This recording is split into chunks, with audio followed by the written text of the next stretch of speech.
السلام علیکم ورحمۃ اللہ وبرکاتہ۔ نحمدہ ونصلی علی رسولہ الکریم، اما بعد فقد قال رسول اللہ صلی اللہ علیہ وآلہ وسلم یا فاطمہ قومی فاشہدی اضحیتک فإنہ یغفر لک بأول قطرۃ من دمہا کل ذنب۔ حضور پاک صلی اللہ علیہ وآلہ وسلم نے حضرت فاطمہ رضی اللہ عنہا سے فرمایا، اے فاطمہ، آؤ اپنے قربانی کے جانور کے پاس کھڑی ہو جاؤ، اس لیے کہ قربانی کے خون کا پہلا قطرہ زمین پر گرتے ہی تمہارے سارے گناہوں کی مغفرت ہو جائے گی۔ یہ حضور پاک صلی اللہ علیہ وآلہ وسلم نے فرمایا حضرت فاطمہ رضی اللہ عنہا سے۔ اس سے معلوم ہوا کہ قربانی کے خون کا پہلا قطرہ زمین پر گرتے ہی اس شخص کی مغفرت ہو جاتی ہے جس کی طرف سے قربانی کی جا رہی ہے۔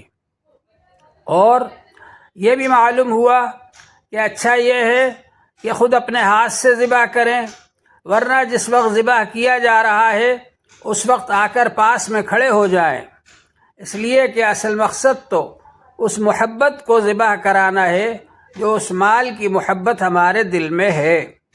تو بہرحال اللہ تبارک و تعالی نے قربانی کا موقع دیا ہے تو ہم کوشش کریں کہ صحیح طریقے پر قربانی ہو، اور علماء کرام سے مسائل معلوم کر کے ہم اس پر عمل کریں۔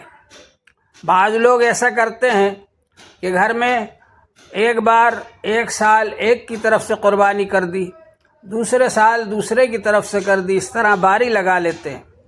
ایسا کرنا صحیح نہیں ہے۔ جس کے اوپر قربانی واجب ہے، جس کے پاس 52.5 تولہ چاندی ہے یا اتنا مال ہے کہ اس سے 52.5 تولہ چاندی 612 گرام چاندی خرید سکتے ہیں، اتنا مال ہے تو اس پر قربانی واجب ہے۔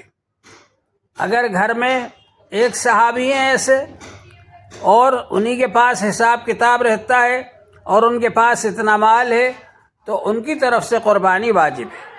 اور اگر گھر میں کئی لوگ ہیں ایسے تو ہر ایک کی طرف سے الگ الگ قربانی واجب ہوگی۔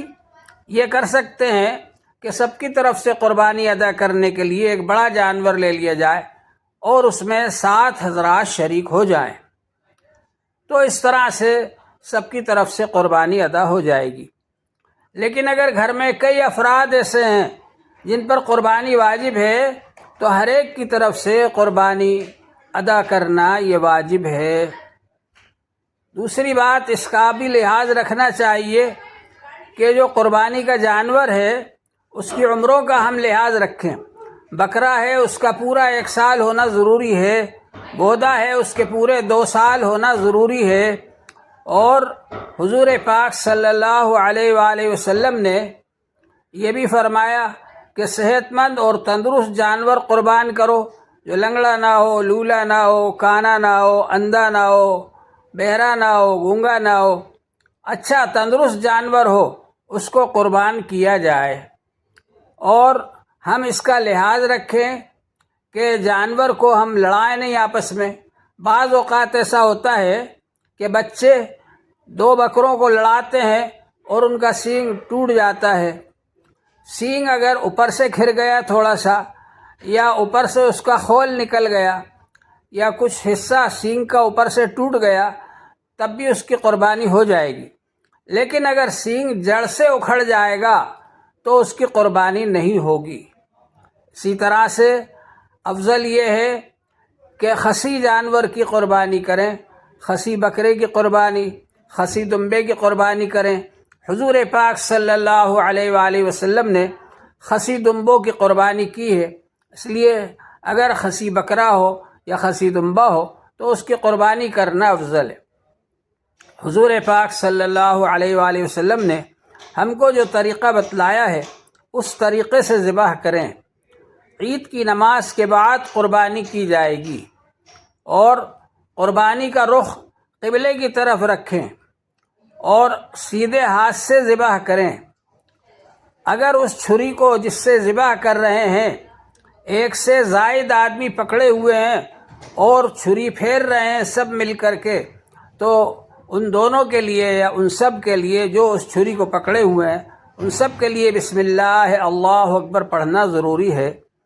اور اگر ایک آدمی ذبح کر رہا ہے اور باقی دوسرے لوگ، کوئی اس کی ٹانگ پکڑے ہوئے ہیں، کوئی اس کا سر پکڑے ہوئے ہیں، اور چھری ذبح کرنے والا، چھری پھیرنے والا ایک ہی آدمی ہے، تو وہی بسم اللہ اللہ اکبر پڑھے گا۔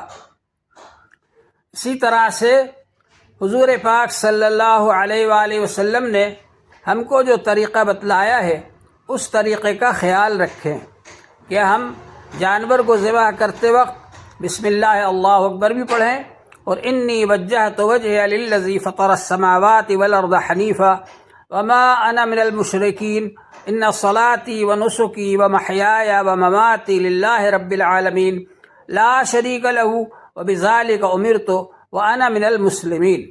اس دعا کو بھی پڑھیں اور پھر اللہ سے دعا کریں کہ اللہ تعالیٰ میری طرف سے اس قربانی کو قبول فرمائیے، یا جس کی طرف سے قربانی ہو رہی ہو ان کا نام لے کر کہیں کہ اللہ تعالیٰ ان کی طرف سے اس قربانی کو قبول فرمائیے۔ اس طرح سے قربانی کرنا چاہیے ہم کو،